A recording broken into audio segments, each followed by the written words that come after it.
Selamat pagi semuanya. Welcome to our podcast. PAS, Podcast Anak Sekolah. Hari ini, tepatnya pukul 7 pagi, kita akan bahas tentang sejarah kelam Indonesia, yaitu G30 SPKI. Bersama saya Resa dan dua narasumber saya Dea, saya Lydia. Oke, mari kita bahas.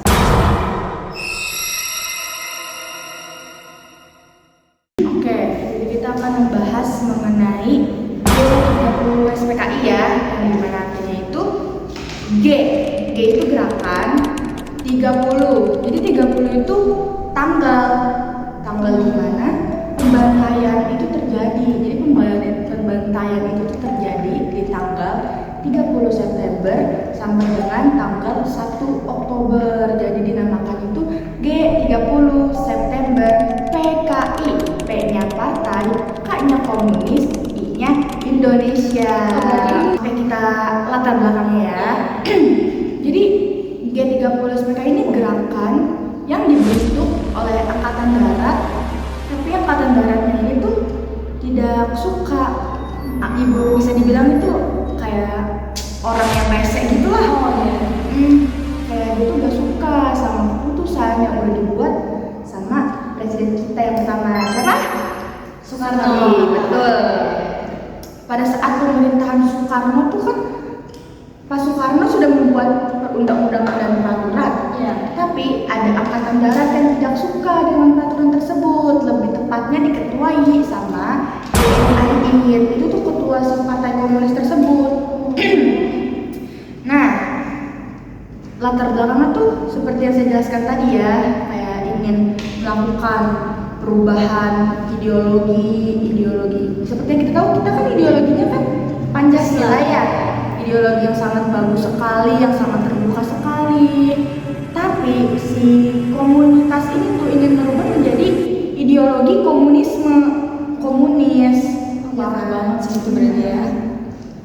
Oke, berarti tujuannya itu untuk merubah ideologi Pancasila menjadi ideologi komunis ya? Betul. Aku tahu nih, ideologi Pancasila itu kan kayak ketuhanan yang Maha Esa dan lain-lain itu kan. Betul. Nah, kira-kira apa sih perbedaan yang membedakan antara kedua ideologi tersebut? Oke, kalau kita membahas ideologi Pancasila kita itu kan kayak kita belajar di PPKN kan. Iya. Dia tuh bersifat mengikuti perkembangan zaman ini. Jadi bersifat terbuka lah bisa dibilang. Ideologi kita ini bagus, menerima segala sesuatu yang masuk ya. Tapi sedangkan komunisme atau ideologi komunis ini hanya bersifat yang bertujuan menciptakan masyarakat ini kebersamaan, tetapi tuh kurang aja, tidak seperti dan tidak sebagus ideologi Pancasila, tidak mengikuti perkembangan zaman lah. Ada beberapa pahlawan kita yang terlibat dalam peristiwa itu. Kira-kira siapa aja sih pahlawannya? Saya lupa tuh. MJB. Apaan tuh MJB? Maaf jadi marah.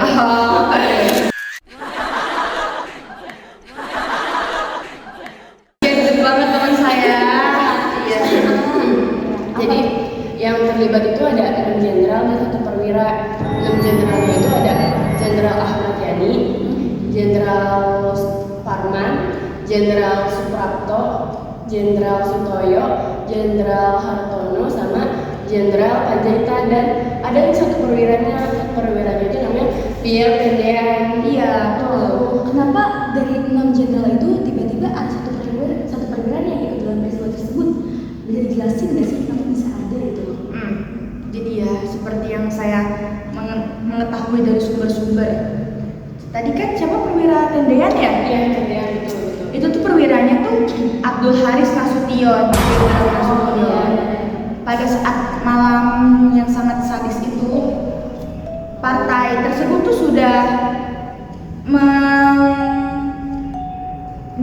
atau merancang Nama-namanya gitu ya? merancang siapa saja target-target tersebut. Nah, mereka tuh sudah merencanakan pertama ke rumah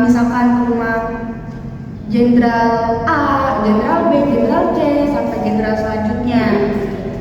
Tetapi mereka tuh hanya dikasih foto saja. Mereka tuh sebenarnya tuh tidak kenal siapa sih Nasution, siapa sih Panjaitan, siapa sih Supratman,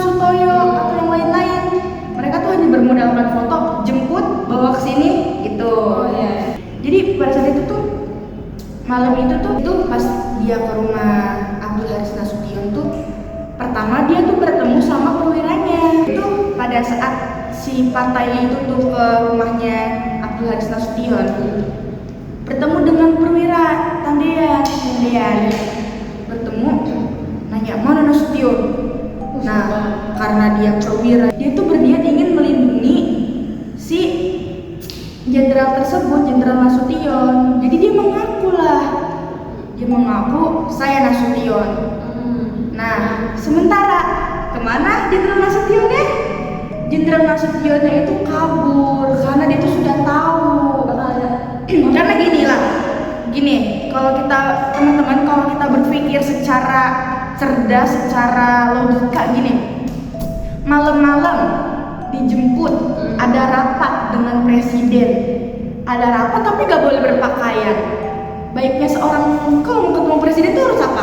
Rapi dong. Tapi ini pas pada saat penjemputan tuh cuma dibilang cepetan Pak, tidak usah mandi, tidak usah berpakaian, seperti itu. Sedangkan malam-malam lagi tidur pakai baju tidur kan, pastinya. Nasution tuh berpikir cerdas, istrinya sih lebih tepatnya pikirannya cerdas banget. Sama ibunya ya ada juga pada saat itu bilang gak mungkin, ini tidak masuk akal, seperti itulah. Karena saya kan tidak ada di kejadian ya, ini cuma hanya gambaran saja. Nah, Nasution bergegas pergi karena Nasution pun kepikiran, ya juga ya, mana ada seperti ini. Iya, tengah malam ya. Nah, langsung Nasution menanjak tembok, terguling. Tapi pada saat itu tuh perwiranya tuh sudah di dalam mobil. Nah, sudah mengaku. Iya, sedangkan si PKI itu tuh percaya saja. Tapi pada saat malam itu tuh sudah sangat chaos ya teman-teman. Setelah tadi kan saya sudah ceritain kan, setelah diringkus dan diiniin semua tuh, diculik semua, dibawa.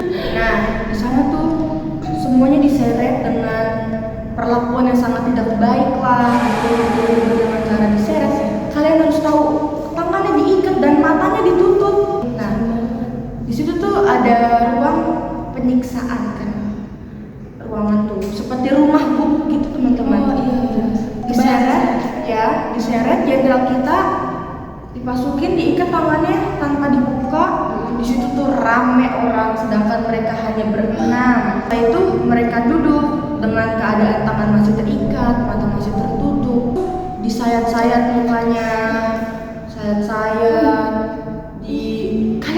kita aja kalau keiris silet sedikit tuh sangat ngeri. Ini di muka teman-teman, bayangin di muka, disilet-silet, banget sih itu. Disilet-silet semua mukanya. Setelah itu diperasin jeruk nipis. Perihnya kerasa banget sih. Kalau perihnya sampai sini. Lalu sudah dibuat yang namanya sekarang lubang buaya, sumur. Jadi lubang buaya tuh bukan gini teman-teman. Bukan lubang buaya tuh ya. bukan lubang kecil yang diisikan buaya, tapi lubang buaya tuh sumur. Sumur yang sangat dalam teman-teman. Sumur yang dalam. Dimasukin lah jenderal-jenderal kita yang sudah tidak bernyawa itu ketujuh. Tapi ada satu saksi yang melihat. Siapa? Tukang kelapa.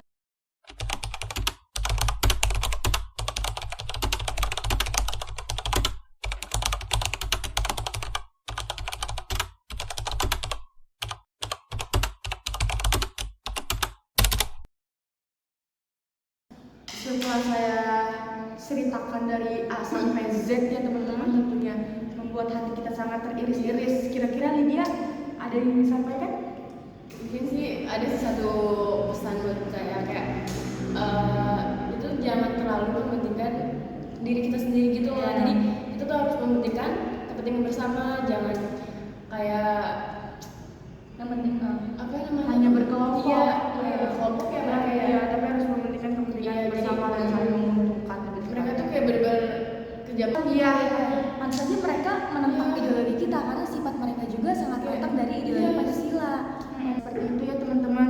Setelah kita tersebut, saya harap tuh kita bisa lebih mempunyai sifat nasionalisme. Kita tuh harus bisa menghargai. Mungkin cukup sekian dari podcast kali ini. Sangat Semoga seru banget. seru